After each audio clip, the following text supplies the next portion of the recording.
What led you to Yoder Real Estate?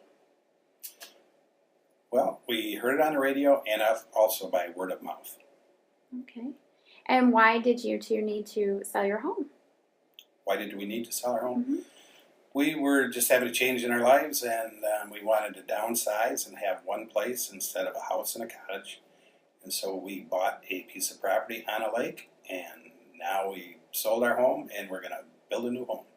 Nice. And during the process of your home being on the market with Yoder Real Estate, what can you, or how can you describe that process? I would have to say amazing.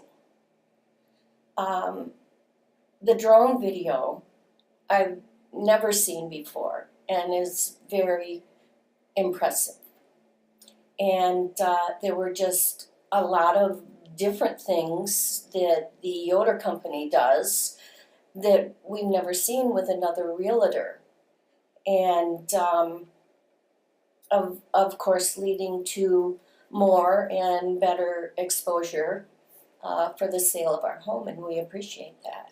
And also the pictures the young lady did when she was there was really nice. Very nice. Very nice. Good. Glad to hear. And how was your experience with showings?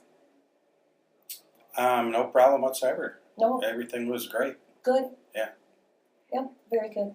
Okay. And now that you've sold your home, what does that really mean for you and your family? Time to get to work. We're building a